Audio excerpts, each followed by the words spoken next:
저희는 오늘 희망의 미래를 위한 6개의 선물들 가운데서 AS 기간 안에 있어서 행복합니다 라고 하는 제목으로 은혜를 나누고자 합니다. 성경은 세상의 모든 다른 미래를 예측하는 곳들은 희망이 있게 예측하는 것이 굉장히 드뭅니다. 미래를 생각하면 암담하고 불확실하고 어렵습니다. 그러나 성경에서 우리는 예수님께서 우리를 위해서 마련해 놓으신, 특별히 고통의 시대, 어려운 시대에 마련하신 6개의 귀중한 선물을 발견할 수가 있습니다. 우리는 어제 희망의 미래를 위한 6개의 선물들 가운데서 첫 번째 선물을 살펴보았습니다. 그것은 내비게이션입니다.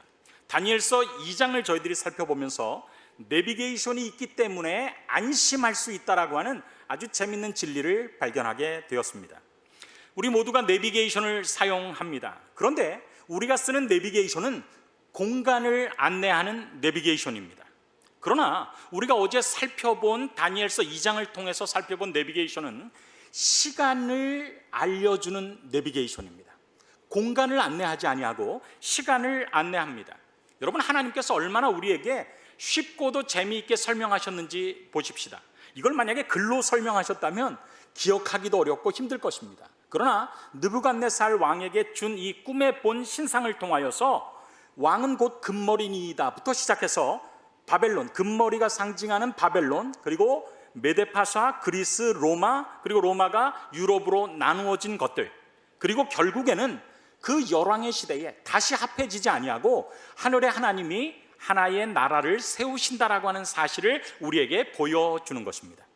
여러분, 다니엘서 2장을 통해서 우리가 이 예언에 대해서 다니엘 시대부터 시작해서 예수님 오실 때까지 세상이 어떻게 맞춰지는지까지를 보여주는 내비게이션을 통해서 우리가 확신하는 것이 있습니다. 우리가 배우고 그 배운 것을 통해서 확신하고 더 발전할 수 있는 첫 번째의 진리는 성경 예언의 확실성을 우린 다니엘서 2장을 통해서 연구했습니다. 느부갓네살 당시의 사람은 느부갓네살도 이 꿈이 하나님께로부터 온 것이라는 확신을 가질 수 있었어요. 왜? 자기가 꾸고 잊어버린 꿈을 다니엘이 알아맞혔기 때문에. 얼마나 신기합니까? 하나님께서 함께 하셨다라고 하는 사실을 느부갓네살은 확신할 수가 있었어요. 왜? 자기가 꾼 꿈 아무한테도 이야기하지 않았는데 다니엘이 맞춘 것입니다. 그러니까 다니엘이 이야기한 것도 맞을 것이라고 하는 확신을 느부갓네살은 가질 수가 있었어요. 뿐만 아니라 다니엘도 자기가 기도하고 하나님께 간구했을 때 느부갓네살이 꾼 꿈을 하나님께서 알려주셨습니다. 정말 이게 맞을까? 자기가 조심스럽게 이야기했을 때 변하는 느부갓네살의 표정을 보고서 이것은 하나님께서 느부갓네살에게 준 꿈, 나에게 알게 하셨구나. 그러니까 느부갓네살도 확신을 가질 수가 있었고 다니엘도 확신을 가질 수가 있었어요. 그래서 하나님께서 다니엘서 2장에 그 당시 세계를 호령하던 그 당시 오리엔트 지방의 왕에게 준 꿈은 정말 분명하고 확실하다라고 하는 사실을 우리가 알게 되는 것입니다. 느부갓네살이 꿈을 꾸고 잊어버린 것을 다니엘이 꿈을 알아맞추고 해석한 것을 통해서 우리는 다니엘서 2장이 하나님께로부터 온 기별이라는 확신을 가질 수가 있습니다. 두 번째로, 오늘 우리들은 어떻게 확신을 가질 수가 있는가? 우리가 어제 살펴보았어요. 그 당시에는 예언입니다. 나라들에 대한 예언입니다. 그런데 지금으로 봐선 그 나라들에 대한 예언이 성경대로 이루어졌다면 어느 책에 기록되어 있어야 될까요?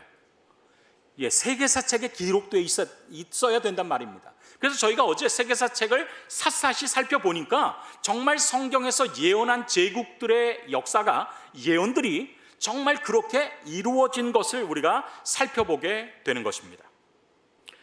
그 당시뿐만 아니라 오늘 우리도 역사와 예언 비교해 보면서 하나님은 정말 믿을 만한 분이시라고 하는 사실을 더 확신할 수가 있는 것이죠. 또 다니엘서 2장은 앞으로 저와 함께 다니엘서 7장, 8, 9장, 요한계시록 12, 13, 14 우리가 이렇게 주옥 같은 성경들을 살펴볼 것인데 그 모든 예언을 해석하는 A, B, C가 다니엘서 2장에 기록되어 있습니다. 무슨 얘기인가? 앞으로 우리가 살펴볼 성경 예언은 다니엘서 2장 확실한 것을 해석하는 방법을 통해서 그 다음에 올 것도 어떻게 해석할지 우리가 원리를 발견할 수 있단 말이에요. 첫 번째, 우리가 다니엘서 2장을 통해서 발견하는 원리는 예언의 진행은 시간 순서라고 하는 것입니다. 예언의 진행이 무슨 순서요? 시간 순서라고 하는 거예요. 왕의 후에 왕만 못한 다른 나라가, 셋째로 놋 같은 나라가, 넷째 나라는 강하기가 철 같으리니. 그래서 나라들이 무슨 순서대로 나옵니까? 시간 순서대로 나오는 것입니다. 그래서 예언의 진행 방향은, 성경의 예언이 진행되는 방향은 시간 순서대로 이루어진다라고 하는 사실을 우리가 살펴보면 깨달을 수 있는 것입니다. 두 번째, 예언이 기록된 내용은 어떻게 기록됐냐면 상징과 표상으로 기록되어 있다는 사실을 알게 되는 것입니다. 왕은 곧 그 금머리니이다, 이렇게 기록한 것처럼 눈에 보이는 게 다가 아니라 그 눈에 보이는 것이 실제로 어떻게 해석되는지를 우리가 그 성경에 하나님께서 주신 기별을 통해서 깨달을 수 있고, 예언의 내용은 상징으로 되어 있다라는 사실을 우리가 알게 되는 것입니다. 그리고 오늘 다니엘서 7장을 통해서 2장과 7장을 비교하면서 알게 되는 것은, 세 번째 예언 해석의 세 번째 원리는 예언은 반복됩니다. 반복될 때 똑같은 내용을 다른 모양으로 반복하는 것은 확신을 주시고 강조하기 위해서다라는 사실을 우리가 깨달을 필요가 있습니다. 자, 복습해 보십시다. 예언의 진행은 무슨 순서다? 시간 순서다. 예언의 내용은 무엇으로 되어 있다? 상징과 표상으로 되어 있다. 그 다음에 예언이 반복되는 것은 왜 그래요? 우리에게 확신을 주고 하나님께서 강조할 것이 있다라고 하는 것 때문에 그런 것입니다. 우리가 다니엘서 2장을 연구하는 것이 왜 중요하냐면, 이와 같이 앞으로에 나오는 예언을 해석하는 열쇠들을 발견할 수 있기 때문에 중요합니다. 오늘은 그 열쇠, 배운 것을 통해서 우리가 발견한 그 열쇠를 가지고 우리가 희망의 미래를 위한 성경의 6개의 선물 가운데서 두 번째 선물, AS 보증서를 하나님께서 우리에게 주시는 것의 의미가 무엇인지를 살펴보겠습니다. 오늘 우리는 다니엘서 7장의 기별을 살펴보겠습니다. 다니엘서 7장은 이제 하나님께서 주신 예언은 틀림없다라고 하는 사실은 이미 2장을 통해서 밝혀졌어요. 꿈을 느부갓네살에게 주고 해석을 다니엘에게 주면서 하나님께서 미래를 예언하신 것은 틀림없다라고 하는 사실을 우리가 깨닫습니다. 그게 전제입니다. 그렇기 때문에 다니엘서 7장에 나오는 예언부터는 그 꿈을 느부갓네살에게 주고 해석을 다니엘에게 줄 필요가 없어요. 이미 하나님께서 주시는 예언은 이 꿈이 틀림없고 이 해석이 확실하나이다라고 성경에 기록된 것처럼 분명히 이루어질 것을 우리가 믿게 되는 것입니다. 그래서 7장에는 다니엘이 꿈을 꾸고 해석을 합니다. 여기 이렇게 기록되어 있어요. 바벨론 왕 벨사살 원년에 다니엘이 그 침상에서 꿈을 꾸며 뇌 속으로 이상을 받고, 다니엘이 진술하여 가로되 내가 밤에 이상을 보았는데 하늘에 네 바람이 큰 바다로 몰려 불더니 큰 짐승 넷이 바다에서 나왔는데 첫째는 사자와 같은데 독수리의 날개가 있었고, 다른 짐승 곧 둘째는 곰과 같은데 입 사이에 새 갈빗대가 있고 몸에 한편을 들었으며, 그 후에 내가 본즉 또 다른 짐승 곧 표범과 같은 것이 있는데 새 날개를 가지고 머리가 넷이었습니다. 또 넷째 짐승은 무섭고 놀라우며 또 극히 강하며 또 큰 천리가 있어서 먹고 부서뜨리고 또 10뿔이 있으므로. 이게 다니엘서 7장의 내용입니다. 자, 그러면 다니엘서 7장의 내용도 우리가 2장을 통해서 연구한 원리들을 가지고 한번 우리가 해석할 수 있습니다. 한번 생각해 보십시다. 이 다니엘서 7장을 이야기하면서, 꿈에 대해서 이야기하면서 해석을 주시는 그 해석이 다니엘서 7장 17절부터 나옵니다. 거기에는 어떻게 되어 있냐면, 이 네 큰 짐승은 무엇이라? 왕이라, 세상에 일어났던 것이로 되라고 되어 있습니까? 일어날 것이로 되어 있습니까? 일어날 것이로 돼. 그러니까 세상에 어떤 왕조가 일어날 것이다. 그러니까 두 자로 이야기하면 무엇입니까? 옛자로 시작하고 원자로 마치는 뭡니까? 예언이란 말입니다. 그러니까 다니엘서 2장도 앞으로 될 일을 하나님께서 왕에게 알게 하셨나이다 라고 기록한 것처럼, 여기도 세상에 일어날 일을 하나님께서 다니엘을 통해서 오늘 우리에게 알려주시는 것입니다. 그렇다면 우리가 다니엘서 2장의 원칙 다시 한번 복습해 보면서, 두 번째 원칙이 뭐예요? 예언이 보여지는 내용은 무엇과 무엇으로 되어 있다? 상징과 표상으로 되어 있다, 이것입니다. 다니엘서 2장을 통해서 우리가 왕이요, 왕은 그 금머리니이다. 그러니까 우리가 눈앞에서 예언을 통해서 머리가 이렇게 나타나면 저 사람 머리 좋구나 나쁘구나 이렇게 생각하지 말고 금머리는 느부갓네살이라고 해석해야 된다. 금머리로 표상된 것은 느부갓네살이다.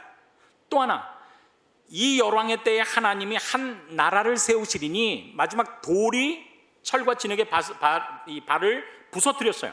그런데 그 돌을 친 산돌, 사람의 손으로 하지 아니하고 뜨인 돌은, 산돌은 돌나라가 세상을 점령할 것이다. 그래서 돌머리들이 이렇게 국민으로 있는 나라들이 세상을 점령할 것이다, 이렇게 생각하면 안 된단 말이에요. 성경에서 얘기하는 것처럼 보배로운 산돌은 예수님이고, 예수님의 재림으로 세워질 나라, 하늘나라가 세상의 마지막 왕국이 될 것이다, 이렇게 해석하라는 말씀입니다. 분명합니까? 분명합니다. 그렇다면 다니엘서 7장에 나오는 예언들도 상징으로 되어 있을 것이라고 하는 사실을 우리가 눈치챌 수 있는데, 그 상징은 내 마음대로 해석하면 될까요, 안 될까요? 안 돼요. 어디에 나와 있는 것이 그 상징에 대한 올바른 해답입니까? 성경에 나와 있는 것이 올바른 해답입니다. 그래서 우리가 성경을 살펴보면 예언에서 바람이라고 나오는 것은 전쟁이요 심판이다. 바다는 여기 계시록 17장 15절에 기록된 것처럼 많은 물은 백성과 무리와 열국과 방언이다. 짐승은 나라, 넷째 짐승은 땅의 곧 넷째 나라인데 하는 것처럼, 짐승이 계시 가운데 보여지면 그걸 짐승으로 그대로 해석해가지고 저거 잡아먹으면 맛있겠다 이렇게 하지 말고 저것은 네 번째 나라이구나 라고 해석하라는 것을 성경이 알려주는 것입니다. 뿐만 아니라 날개는 신속한 것, 머리는 왕조나 왕국, 왕국의 분열, 뿔은 왕이나 나라예요. 그래서 이 예언 가운데서 뿔이 나오면 누군가 굉장히 뿔딱지가 났구나, 화가 났구나 이렇게 해석하지 말고, 보이는 것은 뿔인데 실제적인 의미는 뭐라고요? 왕으로 해석하라, 이렇게 기록되어 있는 것입니다. 또 아주 재밌는 것은 일일이 예언상에 하루가 나오면 그것은 하루로 해석하지 말고 얼마로 해석해라? 1년으로 해석해라, 이렇게 기록하고 있어요. 여러분, 공간을 줄여놓은 것이 지자로 시작하고 도자로 마치는 두 자 뭡니까? 지도입니다. 공간을 줄여놓는 것을 지도라고 한다면, 시간을 인간이 70이요 강건하면 80인데 사람의 보기에 한눈으로 볼 수 있도록 줄여놓은 것이 뭐냐면 예언입니다. 그래서 예언은 지도를 보는 법과 많이 흡사해요. 그런데 여러분, 지도를 보시면 실제로 서울시 지도가 요만한 곳에도 나올 수 있어요. 그렇다면 실제로 서울이 요만하게 생겼습니까? 그렇지 않아요. 실제로 지도에서 나오는 1cm가 실제로는 얼마인지를 알기 위해서는 1대 10만 지도에서는 1cm가 실제로는 1km입니다.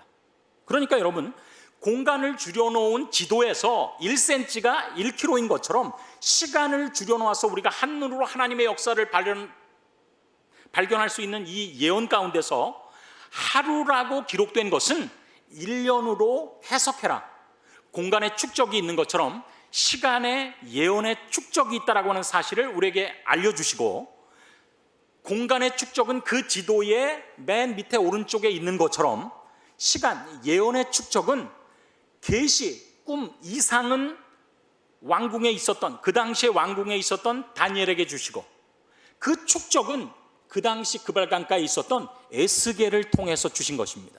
그래서 우리가 예언의 내용이 상징으로 되어 있다라고 하는 것을 통하여서 여러 보이는 것대로 해석하는 것이 아니라 실제로는 의미하는 것이 다르다라고 하는 사실을 우리가 깨닫게 된 것입니다. 그래서 우리가 이 성경에 나오는 여러 가지 보이는 것들이 이렇게 의미를 가진다라고 하는 사실을 먼저 우리가 힌트로 눈치챌 수가 있는 것이죠.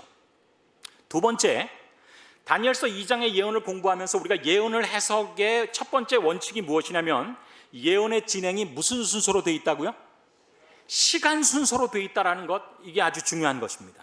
이 두 가지, 상징으로 되어 있고 시간 순서로 되어 있다는 사실을 기억하면서 예언은 반복된다라고 하는 사실을 염두에 두고 7장을 살펴보십시다. 그 7장을 이것을 통해서 살펴보면 벨사살 왕 원년에 다니엘이 그 침상에서 꿈을 꾸며 뇌 속으로 이상을 받고 그것을 진술합니다. 내가 밤에 이상을 보았는데 하늘에 내 무엇이? 바람이. 그러니까 4번의 전쟁을 통하여 사람이 사는 큰 바다, 열국과 무리와 방언 속으로 전쟁 4번이 휩쓸려 지나가면서 3절에 보니까 큰 짐승 4이 나왔다라고 하는 것은 나라, 세계적인 대제국 4개의 제국이 탄생했다라고 하는 것입니다. 분명합니까? 분명합니다. 그런데 첫째는, 둘째는, 셋째는, 넷째는 이렇게 기록되어 있어요. 우리가 예언이 반복된다라고 하는 사실을 깨달으면 다니엘서 2장의 첫 번째 나라인 바벨론, 메데파사, 그리스, 로마, 그리고 로마가 10발가락이 있는 것처럼 이 4번째 짐승에게서 10뿔이 있다라고 하는 사실이 똑같다라고 하는 사실을 성경을 주의 깊게 읽어보면 깨달을 수 있는 것입니다. 하나님께서는요, 성경을 박사나 아주 똑똑한 사람들만이 깨달을 수 있도록 하지 않으셨어요. 다니엘서 2장에 나오는 것이 비슷한 패턴으로 다니엘서 7장에 다시 한번 반복되고 강조된다라고 하는 사실을 깨닫게 되는 것입니다. 자, 우리가 예언 해석의 A, B, C를 가지고 살펴본 대로 다니엘서 7장을 다시 한번 살펴보면 다음과 같습니다. 여러분, 다니엘서 2장에 시간의 내비게이션을 우리가 기억하기도 좋게 사람 모양의 형태대로 하나님께서 주셨어요. 금, 은, 동, 철, 철과 진흙의 10개의 발가락으로 나누어지고 예수님의 재림으로 세상이 심판을 받습니다. 그런데 다니엘서 7장을 보면 예언이 반복된다는 그 사실이 맞는 것처럼 다니엘서 7장에도 2장에는 4개의 금속 다음에 10개로 나누어지고 다니엘서 7장은 4마리의 짐승이 지나간 다음에 10개의 뿔이 있는 것입니다. 그러니 다니엘서 2장과 7장이 같다라고 하는, 똑같은 얘기의 반복이라고 하는 사실을 우리가 눈치챌 수 있는 것입니다. 여러분, 하나님께서 똑같은 내용을 반복하는 이유는 무엇하기 위함이라고요? 우리의 마음속에 똑같은 내용을 2번 얘기하면서 확신을 주시고, 그 다음에 똑같은 내용을 반복하면서 2번째에는 앞에서 이야기하지 않은 것들을 이야기함으로써 그것을 돋보이게 하는 것입니다. 그러면 다니엘서 2장과 7장이 똑같은 패턴으로 나갑니다. 4나라 그리고 10개로 나눠지고 심판이 있습니다. 7장도 4나라 10뿔이 있고 심판이 있습니다. 그런데 다니엘서 2장에는 없고 그렇다면 7장에만 있는 어떤 중요한 것을 하나님께서 드러내시기 위함이라는 것을 우리가 깨닫는 것입니다. 그러면 2장에는 없고 7장에만 있는 것은 무엇인가? 작은 뿔입니다. 다니엘서 2장에는 작은 뿔에 대한 내용이 없어요. 그런데 7장은 똑같은 패턴으로 나가서 하나님께서 다니엘서 2장의 예언처럼 같은 패턴으로 세상의 나라들에 임할 것을 예언하시는구나. 그러다가 2장에는 없고 7장에 나오는 것들을 통해서 하나님께서 강조하시는 것을 우리가 바라보게 되는 것입니다. 여기 다니엘서 7장 8절에 2장에는 전혀 없던 존재 하나가 나옵니다. 내가 그 뿔을 유심히 보던 중, 그 4번째 짐승의 머리에 나온 10개의 뿔을 유심히 보는 중에 작은 뿔이 그 사이에 나더니. 자, 제가 지금 아주 중요한 얘기를 할 테니까 잘 들으시기 바랍니다. 제가 작은 뿔 얘기하는데 여기 이게 작은 뿔입니까? 큰 뿔입니까? 큰 뿔이에요. 그래서 어떤 분이 끝까지 듣고 나가시면서 계속 그것만 생각하신 거예요. 목사님, 이게 왜 작은 뿔이라고 얘기했는데 이게 큰 뿔인데 이걸 왜 작은 뿔이라고 합니까? 이게 처음에는 작았다가 커진 것입니다. 이 성경에 보면 작게 시작되었다가 커다랗게 된 뿔, 그래서 시작이 작게 시작되었기 때문에 작은 뿔이라고 이야기하는 것이죠. 자, 그렇다면 우리가 왜 하나님께서 7장에 작은 뿔을 강조하셨을까? 이 존재가 무엇인지 먼저 이 존재에 대해서 좀 더 알아보기를 원하는 것입니다. 왜? 하나님께서 그렇게 하기 때문에 강조하기 위해서 7장에 이것을 덧붙이신 것이기 때문에. 자, 그렇다면 작은 뿔의 특징이 무엇인지를 살펴보기 전에 제가 아주 부담스러운 마음으로 하나의 양해를 부탁드립니다. 여러분, 신실히 하나님을 믿는 사람도 실수할 때가 있습니까? 있습니다. 누구처럼? 누구처럼? 다윗처럼 하나님의 마음에 합한 자, 하나님의 사랑을 입은 사람이 없어요. 그렇지만 다윗도 당신이 그 죄인이라고 이야기하는 나단의 안타까운 소리를 들을 수밖에 없는 때가 있었습니다. 그때 다윗이 위대한 것은 하나님께서 사랑해서 지적하시는 그 사랑의 징계를 기쁨으로 받아들였다는 데 있어요. 내가 죄인입니다. 그리고 다윗이 회개합니다. 그리고 정말 위대한 왕이 된 것이죠. 제가 이야기를 진행해 가면서 혹시 어떤 분들에 대해서 혹시 마음에 서운한 이야기가 될 수도 있습니다. 그렇지만 하나님께서 사랑하시기 때문에 내가 사랑하는 자를 책망하고 징계한다라고 하는 말씀을 기억하고 성경이 이야기하는 진리로 우리가 한번 살펴보게 되기를 바라는 것입니다. 이 작은 뿔에 대해서 성경에는요 굉장히 자세하게 길게 기록하고 있어요. 그만큼 중요하다는 것입니다. 내가 밤 이상 가운데 그 다음에 본 넷째 짐승은 무섭고 두려웠고 큰 천리가 있고 또 몇 개의 뿔이 있습니까? 10개의 뿔이 있으므로 네 번째 제국인 로마가 10나라로 나눠진 이후에 벌어지는 사건입니다. 왜?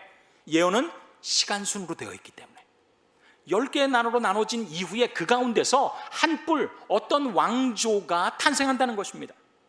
다른 작은 뿔이 그 사이에서 나더니 먼저 뿔 중에 셋이 그 앞에서 뿌리까지 뽑혔으며 이 뿔에는 눈이 있고 입이 있어 큰 말을 하였느니라. 그리고 그 모양이 동류보다 강하여 보인 것이라. 내가 본즉 이 뿔이 성도들과 더불어 싸워 이겼더니, 성도들은 누구의 백성이에요? 하나님의 백성과 싸우는 존재입니다. 그러니까 이 존재는 하나님의 편입니까? 아니면 하나님의 편의 반대편입니까? 반대편이라는 것을 알 수 있는 것입니다. 그 다음에 해석이 나옵니다. 넷째 짐승은 땅의 넷째 나라인데, 다니엘서 2장을 통해서 우리가 깨달았어요. 바벨론, 메데파사, 그리스, 로마. 넷째 나라는 무슨 나라입니까? 로마입니다. 그런데 그 10뿔은 그 로마에서 일어날 10왕이요, 로마가 망하면서 열국으로 나눠진 것입니다. 나눠진 이후에 또 하나가 일어나리니 그는 먼저 있던 자들과 다르고 새 왕을 복종시킬 것이며, 새 뿔을 뽑았다는 것을 새 왕을 복종시킬 것이며, 그가 장차 말로 지극히 높으신 자를 대적하며, 하나님과 반대편이라는 것이 여기 다시 한번 강조돼요. 말로 지극히 높으신 자를 대적합니다. 또 지극히 높으신 자의 성도를 괴롭힙니다. 그러면서 그가 어떤 존재이기 때문에 이렇게 자세히 설명하느냐면, 그에 의해서 때와 법이 변개코자 될 것이라고 성경이 이야기합니다. 때와 법을 변개코자 하는 시도가 그 존재에 의해서 있을 것이고, 성도는 그의 손에 붙임 바 되어 한 때와 두 때와 반 때를 지내리라. 자, 이렇게 성경절에 나온 것을 제가 아주 친절하게도 8개의 특징으로 이렇게 나누어서 기록했습니다. 이게 우리가 읽었던 그 성경절들을 다시 한번 정리한 것입니다. 그런데 여러분, 넷째 짐승 로마에서 나오고 10뿔로 나눠진 이후에 나오며 먼저 있던 자들과 같지만 다르고 모양이 동류보다 당해서 그 10개의 나라 가운데서 3개의 나라를 뿌리채 뽑을 정도의 세력이라면, 이 세력이 그 전의 나라들도 다 세계사책, 어제 우리가 살펴본 세계사책에 나왔기 때문에 이런 세력도 어디에 나와야만 할까요? 세계사책에 나올 정도로 대단한 세력임을 우리가 깨닫게 되는 것입니다. 그래서 제가 여러분 그 신채식 양병우 공저 이 보진제에서 나온 이 세계사책을 살펴보면 그 세계사책 103페이지에 이렇게 돼 있어요. 그런 세력은 교황권 외에는 없습니다. 제가 그 부분을 읽어드릴게요. 11세기 말에 교황 그레고리 7세는 황제와 제후가 가지고 있던 성직자 임명권을 빼앗아 황제권에 대한 교황권의 우월을 주장하였다. 그러니까 중세시대에, 우리가 아는 중세시대에 이 제국들, 이 열국들, 그 황제권과 그리고 종교를 다스리는 이 교황권이 서로 대립이 있었는데, 서로 우월권을 주장하다가 교황 그레고리 17세에 이르러서는 교황권이 황제권보다 위에 있다라고 하는 사실이 증명됐단 말이에요. 어떻게 했는가? 하인리 4세가 교황권이 황제권보다 높다라고 하는 사실을 극렬히 반대했어요. 그래서 교황과 황제 사이에 서로를 공격했습니다. 황제는 교황은 아무것도 아니다라고 포고했고, 교황은 황제권에 대해서 너 교인 아니다라고 선포했어요. 여러분, 어디가 이겼을까요? 중세에서는요, 교황권이 승리합니다. 여기 보니까 극렬히 반대하자 교황은 황제를 파문하여 굴복시키니 이것을 카노사의 굴욕이라고 한다. 이게 1077년 1월 28일 북이탈리아에서 그 추운 겨울에 파문을 면하고자 황제 하이니 4세가 그레고리 7세가 머무는 카노사 성에 가서 무릎 꿇고 눈 오는 날 밖에서 빌었어요. 지금 같으면 상상할 수 없는 일들이 벌어진 것입니다. 그래서 교황권이 황제권보다 우위에 있었습니다. 그러니 이 정도의 세력이라면 세계사에 나와야 되는데, 세계사 가운데서 유럽이 열국으로 나누어진 이후에 세 개의 나라를 멸망시킬 정도, 그리고 왕 위에서 군림하고 통치할 정도의 세력은 어디뿐이 없는가? 로마 교황권뿐이 없는 것입니다. 그렇다면 로마 교황권이 아닐 가능성이 없을까? 여기 성경은요, 뭐라고 이야기를 하느냐면, 이 특징 가운데 5번째까지를 저희가 살펴보았는데 5번째 이후에 6번째와 7번째의 특징이 있음을 이야기합니다. 6번째는 말로 지극히 높으신 자 하나님을 대적한다, 이렇게 되어 있어요. 그런데 어떻게 하나님을 믿는 로만 캐톨릭에서 교황이 하나님을 대적할 수 있는가? 여기 그 교황이 전 세계에 낸 포고령과 공식적인 문서에 어떤 내용이 포함되어 있느냐면, 법왕은 교황입니다. 숭고하고 지존하며 단순히 인간이 아니며 하나님과 같은 분이며 하나님의 대리자이시다 라고 기록합니다. 여러분, 성경은요, 저는 대적하는 자라 범사에 일컫는 하나님이나 숭배함을 받는 자 위에 뛰어나 스스로 높여 자존하여서 하나님의 성전에 앉아 자기를 보여 하나님이라고 하는 존재가 있을 것인데, 그 존재는 하나님을 어떻게 하는 자다? 대적하는 자라고 분명히 이야기합니다. 사람이 자기를 나는 하나님과 같다라고 주장할 수 없는 것입니다. 역사상 그런 존재는 하나님과 비길이라고 했던 존재는 루스벨뿐이 없어요. 사탄뿐이 없습니다. 뿐만 아니라 말로 하나님을 대적한다. 그가 어떻게 하나님을 대적할 수 있느냐면 고해성사라고 하는 제도를 통해서 하나님을 대적합니다. 그리스도인이 자신이 지은 죄를 진심으로 뉘우치면서 누구를 통해?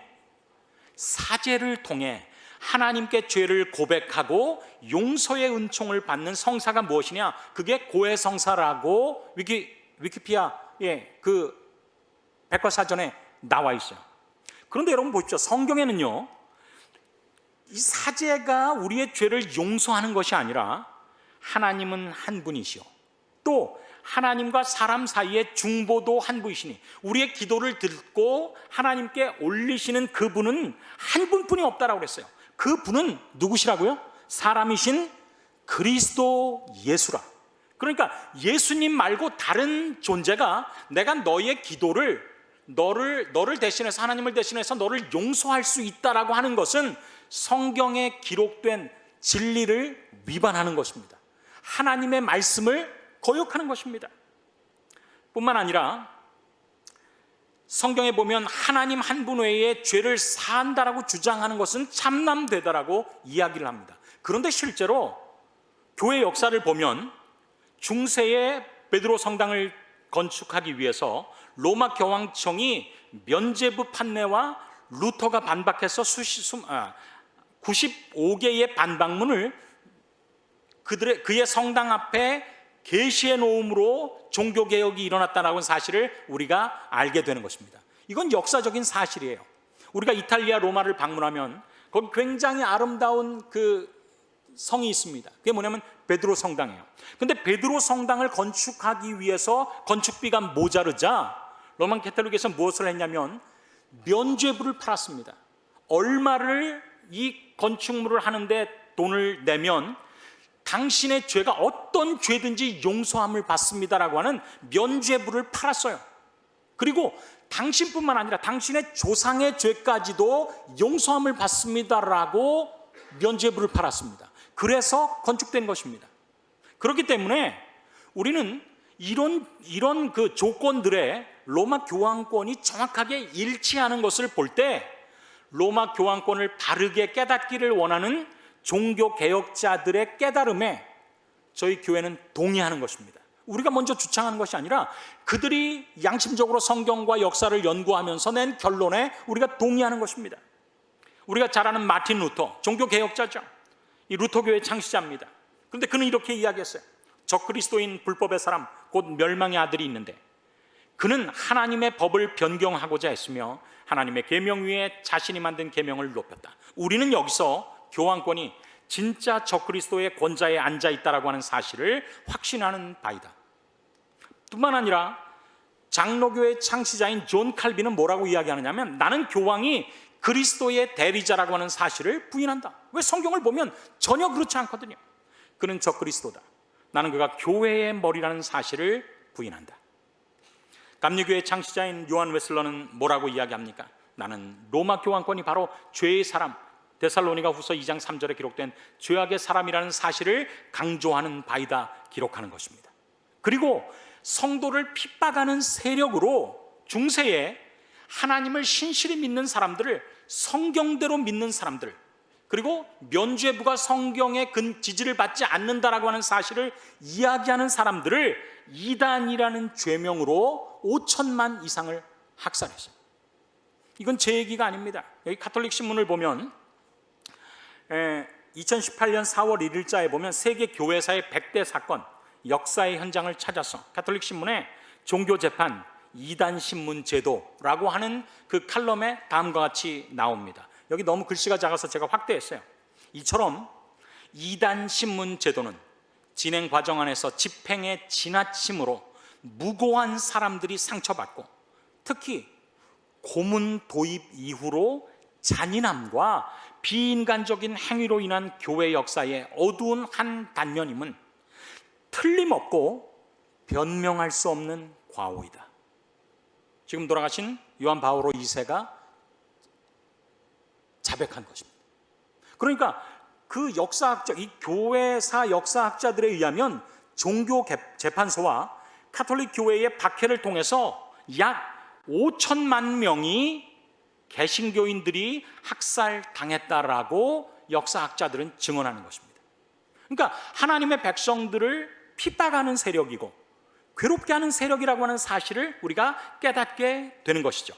그런데 얼마 동안 그 일을 할 것인가가 나와 있어요. 그 존재가 얼마 동안, 왜냐하면 지금은 로마 가톨릭 교회가 우리가 교회에 다닌다라고 해서 핍박하지 않지 않습니까? 그러니까 언젠가는 그게 언제 전엔가는 그게 멈춰졌다는 이야기예요. 그러면 언제 시작해서 언제 마치게 되었는가? 성도들이 그의 손에 붙임바되어 몇 때와 한 때와 두 때와 반 때를 지내리라. 코로나 시대에 때 소리를 들으니까 목욕탕에 가시고 싶으시죠? 이게 목욕탕에 가서 달달 박박 긁는 그 때가 아니에요. 요 때라는 것은 무엇이냐면 1년, 두 때는 2년, 반 때는 반년이라고 하는 1년입니다. 1년. 그래서 현대인의 성경에 보면 성도들은 몇 년 반 동안? 3년 반 동안 지배를 받을 것이다. 하나님의 백성들은 그 왕의 압제 아래서 한 해와 두 해와 반 해, 그러니까 3년 반을 고통받으면서 살아야 할 것이다. 이렇게 기록되어 있어요. 자, 예언의 해석의 원칙 중에서 무엇이 있다라고 그랬어요? 상징으로 되어 있다. 그러니까 예언 가운데서 일일로 표현된 것은 실제로 몇 년으로 알아라? 1년으로 알아라라고 하는 사실을 우리가 공부를 했어요. 그렇기 때문에 한 때와 두 때와 반 때, 3년 반, 42달, 1260일은 다시 말해서 1260년이라고 하는 사실을 깨닫게 되는 것입니다. 한 때와 두 때와 반 때를 지나리라. 3년 반, 그러니까 개월수로 하면 42달, 날짜수로 하면 1260일, 하루가 1년으로 해석하라고 하는 예언의 상징 때문에 1260년 동안 유럽에서 절대 권력을 행할 것이라고 예언되어 있단 말이에요. 정말 그런가? 정말 그렇습니다. 여기 로마가 동로마와 서로마로 나눠진 이후에 동로마의 황제 유스티아누스 황제가 서로마 지역에 있는 사람들을, 서로마에는 황제가 따로 있어요.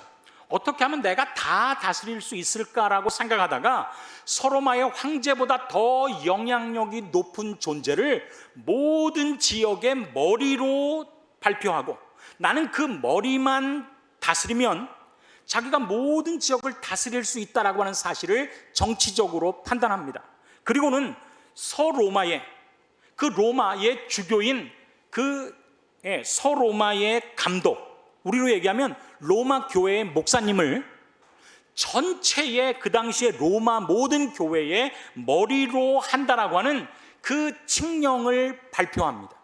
그래서 로마의 감독이 전 세계 교회의 우두머리가 된 것입니다. 그게 누구의 칙령 때문에 가능했냐면 유스티아누스, 저스틴의 칙령 때문에 가능했어요. 그런데 그 칙령을 끝까지 거부했던 10개로 나누어진 나라 가운데 3나라가 있었습니다. 헤룰리, 반달, 동고트라고 하는 나라가 반대했어요.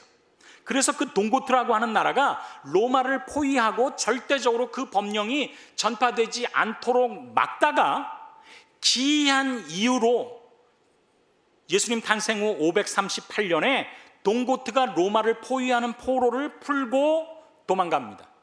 그래서 저스티아누스 황제의 로마 교회의 감독이 모든 세상의 이 감독들의 머리다, 다시 말해서 교황으로 추대되는 그 일이 어떤 제재도 받지 않고 모든 나라에서 실천될 수가 있었습니다.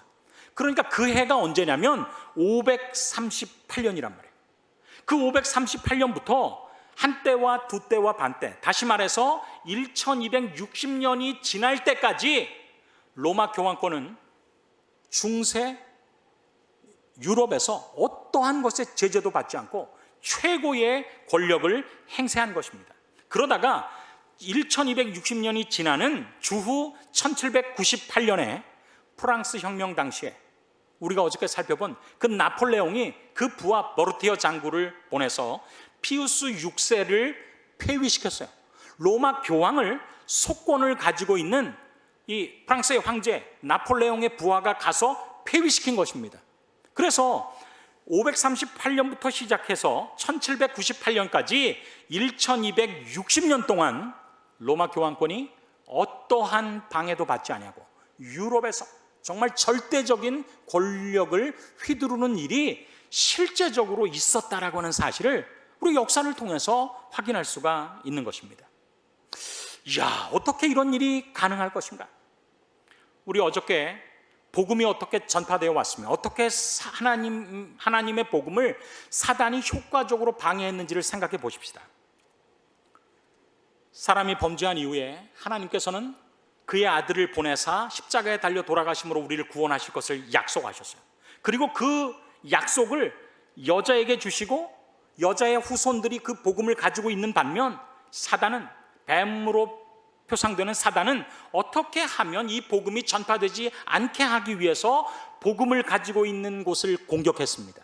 그래서 여러분, 범죄 이후에 예수님께서 오셔서 우리의 구원을 이루신 것을 초림이라고 하고 예수님이 다시 오시는 것을 재림이라고 하는데, 범죄 이후의 초림까지를 우리가 무슨 약이라고 해요? 구약이라고 합니다. 근데 구약을 살펴보면 하나님께서 이 복음을 누구에게 주셨냐면 개인에게 주셨어요. 자, 여기서 문제가 나갑니다. 하나님이 복음을 개인에게 주셨다면, 사단이 하나님을 반대하는 세력의 선봉장이라면, 복음을 개인이 받았을 때 사단은 무엇을 통해서 공격했을까요? 개자로 시작하고 인자로 마치는 두 자, 뭡니까? 개인입니다. 예. 복음을 개인이 가졌으면 개인을 통해서 공격하는 거예요. 여러분, 일본에서 아사다 마오가 나오면 우리 편에서 누가 나와야 됩니까? 김연아가 나와야죠. 왜? 이게 피겨 스케이팅이니까. 일본에서 축구팀이 나옵니다. 그럼 우리는 뭐가 나와야 됩니까? 대한민국 축구팀이 나와요. 왜? 이건 단체전이니까. 그래서 개인이 복음을 가졌을 땐 사단은 개인을 통해서 핍박하는 것입니다. 하나님께서 우리가 어제 살펴본 대로 국가라고 하는 것을 통해서 복음을 국가에게 맡겼어요. 그래서 복음을 맡은 국가가 E자로 시작하고 L자로 마치는 네 자 뭡니까? 이스라엘이에요. 이스라엘. 그래서 하나님께서 국가를 선택하셨을 때 사단은 국가를 개인으로 공격할 수 있어요? 없어요? 없죠. 그래서 국가가 복음을 가졌을 때는 무엇을 통해서 공격합니까? 국가를 통해서 공격하는 거예요. 여러분, 이게 아주 중요한 것입니다. 이게 복음을 누가 가지고 있는지에 따라서 사단이 어떤 대상을 통해서 공격하는지를 우리에게 보여주는 아주 중요한 전쟁의 현상이에요. 그렇다면 초림 이후에 재림까지를 우리가 뭐라고 부르냐면 신약이라고 부릅니다. 그런데 구약에는 12지파로 이루어진 국가가 복음을 맡았어요. 그 역사에, 그 국가의 역사를 기록한 게 복음 아닙니까? 구약 성경 아닙니까? 그렇다면 신약에는, 구약에는 12지파였다면 신약에는 12제자로 이루어진 교회에게 하나님께서 복음을 맡기셨어요. 그래서 초대교회부터 교회가 복음을 가지고 교회가 땅끝까지 복음을 전하기 위해서 애썼습니다. 여러분, 성경의 패턴을 잘 아시는 분이면 지금 대답할 수 있습니다. 개인이 복음을 가졌을 땐 누구를 통해서 공격합니까? 개인을 통해서 공격합니다. 국가가 복음을 가졌을 땐 무엇을 통해서 공격합니까? 국가를 통해서 공격해요. 그래서 애굽, 아수르, 바벨론, 메데파사, 그리스, 로마 국가들이 이스라엘 백성을 공격하는 것입니다. 그렇다면 말입니다. 복음을 교회가 가지고 있다면 사단은 무엇을 통해서 공격할까요? 교회입니다. 예, 개인이면 개인, 국가면 국가. 복음을 교회가 가지고 있으면 사단은 무엇을 통해서 공격해요? 교회를 통해서 공격하고, 하나님께서 그 일을 미리 아신다면, 세상의 역사를 주관하시는 분이기 때문에 미리 아신다면 그 역사를 우리에게 알려주실까요? 안 알려주실까요? 알려주신단 말이에요. 그래서 기록한 것이 예언인 것입니다. 예수님의 재림을 앞에 두고 교회가 복음을 가졌을 때, 성경이 하나님의 말씀이어서 성경 말씀을 따라서 믿는 교회가 있다면 성경보다는 전통과 권위를 숭상하는 교회에 의해서 올바른 교회가 핍박당할 것이다. 여러분, 제가 다윗의 회개에 대해서 이야기했어요. 여러분, 성경은 정말 하나님의 백성이지만 까딱하면 사단의 대리자의 역할을 하는 역사를 기록합니다. 마태복음 16장에서 베드로는 칭찬을 받습니다. 주는 그리스도시오라고 고백했을 때, 이야, 너 참 대단하다. 내게 이것을 알게 한 것은 사람이 아니라 하나님이 알게 하셨다. 너는 복이 있는 사람이다라고 마태복음 16장에서 베드로는 칭찬을 받습니다. 그리고 같은 16장에서 예수님께서 십자가에 대해서 이야기를 하니까 베드로가 십자가라는 사건은 절대로 예수님 앞에 일어나지 않게 자기가 막겠습니다, 이렇게 얘기했어요. 그건 자기 생각이지. 예수님께서 오신 것은 어디에 달려 돌아가시기 위해 오신 거예요?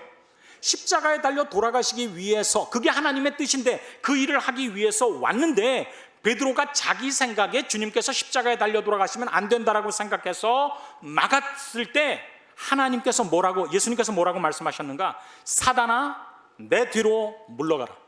베드로에게 아주 따끔한 경책을 날리셨어요. 사단아, 물러가라. 너는 나를 넘어지게 하는 자로다. 내가 하나님의 일을 생각하지 아니하고 도리어 사람의 일을 생각하는도다. 하나님의 일을 생각하지 아니하고 사람의 일을 생각하면 누구라는 책망을 받아요? 사단아, 이렇게 책망을 받을 수 있는 것입니다. 하나님의 뜻을 따르지 아니하고 자기가 원하는 대로 하나님을 섬기면 그것은 하나님께서 원하시는 방법이 아니라고 하는 사실을 기억해야 할 것입니다. 그래서 내가 사랑하는 자를 책망하여 징계하노니 내가 열심을 내라 회개하라라고 말씀한 것입니다. 우리가 모르고 그 일을 경험할 수 있어요. 우리가 일본 친구와 지금 잘 지낼 수 있지만 일본 분들이 과거 우리 조상들에게 했던 역사는 없어질 수는 없는 것입니다. 똑같습니다. 그렇다면 왜 하나님께서 자세히 말씀하시는가? 이 작은 뿌리 공격할 것이 있기 때문에 그래요. 그 작은 뿌리 공격하는 것은 다시 말해서 하나님의 편에 있어서는 중요한 것일까요? 아니면 중요하지 않은 것일까요? 중요한 것이죠. 중요하니까 사단은 공격하고 작은 뿔을 통해서, 하나님께서는 작은 뿔이 공격할 것이니까 잘 지켜라라고 예언을 통해서 우리에게 말씀하는 것입니다. 그렇다면 작은 뿔이 공격할 것이 무엇인가? 때와 법을 공격합니다. 여기 25절에 작은 뿔이 때와 법을 공격한다라고 기록한 것입니다.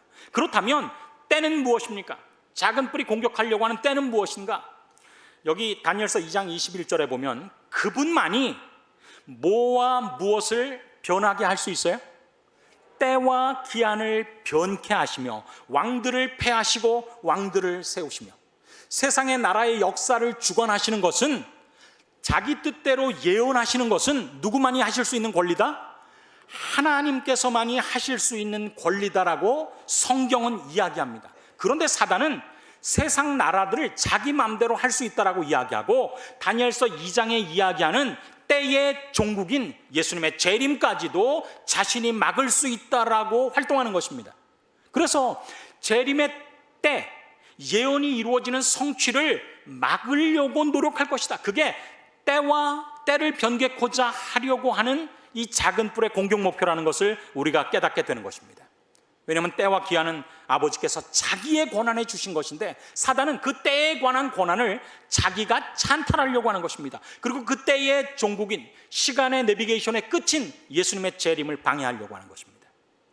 뿐만 아니라 법을 변개코자 한다고 했어요. 여기 법은 십계명입니다. 하나님께서 친수로 기록한 것입니다. 그래서 이 법은 율법의 1.1획은 천지가 없어지기 전에는 없어지지 아니하고 다 이루어진다라고 그랬어요. 그런데 그 법을 변개코자 한다라고 하는 것입니다. 여러분 보시면 이게 출애굽기 20장에 나오는 하나님의 십계명이에요. 그리고 여러분들이 보시는 이것은 천지교회의 교리문답에 나오는 천주교회의 십계명입니다. 둘 다 이름이 뭐예요?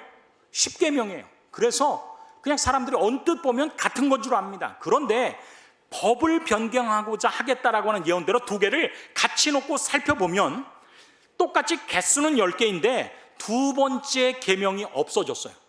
로마 천주교에서는 두 번째 계명이 없습니다. 우상을 만들거나 절하지 말라. 왜냐하면 로마 베드로 성당에 수많은 우상들이 있기 때문에 그래요. 어떤 우상도 만들지 말라라고 했는데 우상이 있기 때문에 실제로 우상을 만들면서 우상을 섬기지 말라라고 하는 계명을 놔두기가 두려우니까 둘째 계명을 가톨릭 교회에서는 뺐습니다. 그리고 안식일을 기억하여 거룩히 지키라는 시간에 관한 계명을, 주일을 지키고 때에 관한 계명을 일요일, 주일을 지키고라고 하는 것으로 바꿔놨어요. 그래서 요즘에 모든 교회들이 일요일에 예배드리는 것입니다. 그러면서 둘째 계명을 없앴으니까 9계명이 될 거 아닙니까?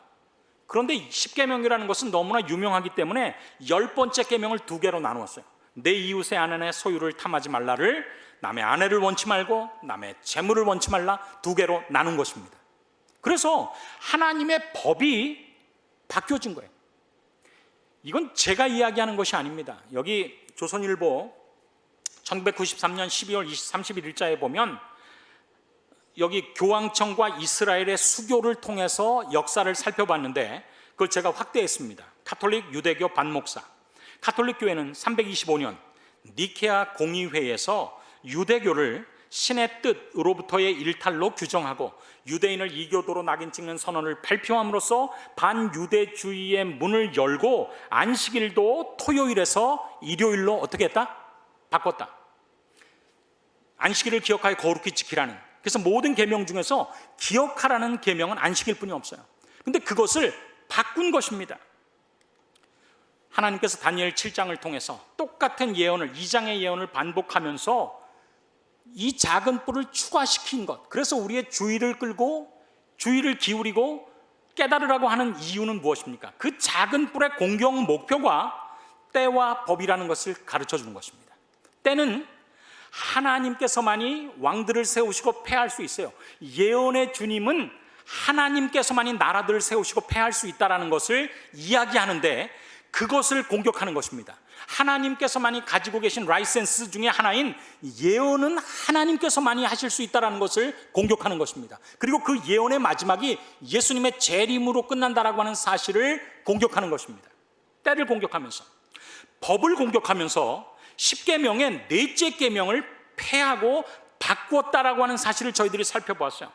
넷째 계명은 하나님께서 세상을 만드시고 일곱째 날에 쉬었다라고 하는 계명입니다.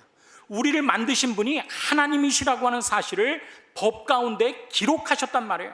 우리가 재료는 9,720원짜리, 우리의 모든 재료가 흙으로 만들어진 사람은 9,720원짜리라고 가치가 그것뿐이 되지 않지만, 하나님께서 생기를 그 코에 불어넣으심으로 사람을 살렸는데, 그 가치 없는 존재가 하나님에 의해서만 가치를 회복할 수 있는 그 존재가 예수님의 재림을 앞에 두고 스스로를 보고 하나님의 율법에 비춰서 정말 쓸데없고 연약한 자신임을 발견하게 되었을 때, 내가 애프터 서비스가 필요한 연약한 존재라고 하는 사실을 깨닫게 되었을 때, 안식일 계명은 우리를 향한 하나님의 AS가 있음을 우리에게 가르쳐 주는 것입니다.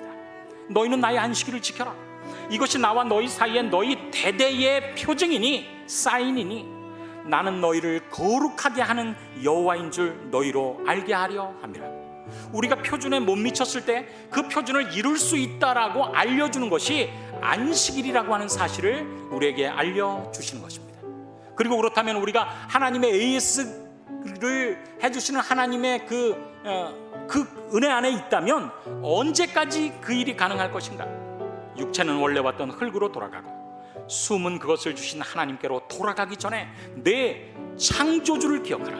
그리고 그 창조주를 기억하는 표가 안식일이요, 그 안식일이 중요하기 때문에 하나님께서 십계명 가운데 기록해 놓으시고 기억하라라고 말씀하시고, 사단은 그것이 그토록 중요한 계명이기 때문에 작은 불을 통해서 변개코자 한다라고 하는 예언을 하나님께서 주신 것을 기억하게 되기를 간절히 바랍니다. 우리의 인생이 언제나 이렇게 잘 되지 않고, 때로는 우리의 인생 가운데서 자기 자신을 바라보고 낙심하고, 어떻게 내가 이 모양 이 꼴로 내가 살아가야 되는가 라고 생각되는 좌절의 순간이 있을 것입니다. 여러분이 부자건 가난하건 남자건 여자건 나이가 많건 적건 우리의 삶 속에서 그런 순간이 있을 것입니다. 그때 여러분, 인생의 AS를 책임지시는 하나님을 의지하고 그분께 돌아가게 되기를 간절히 바랍니다. 하나님께서 오늘 우리를 사랑하셔서 재림을 앞에 두시고 주시는 두 번째 선물, AS 보증서를 우리의 것으로 감당할 수 있는 주님의 사랑하는 모든 분들이 되시기를 간절히 바라면서 말씀을 마치겠습니다. 함께 기도하시겠습니다. 사랑과 은혜가 많으신 아버지 하나님, 오늘 두 번째 선물, 우리의 AS 기간과 AS를 해주시는 책임이 주님께 있고 우리의 생명이 다하는 날까지 있다라고 하는 사실을 가르쳐 주셔서 정말 감사합니다. 세상에 어떤 다른 것을 의지하지 아니하고 우리를 만드신 창조주 하나님, 그리고 그분의 AS 기간 안에 우리가 있음을 깨닫고 주님께 의지하고 돌아갈 수 있도록 인도하여 주옵소서. 오늘 이 두 번째 귀한 선물, 우리 모두가 나의 것으로 소유할 수 있도록 도와주시옵기를 예수님의 이름으로 간절히 기도드리옵나이다. 아멘.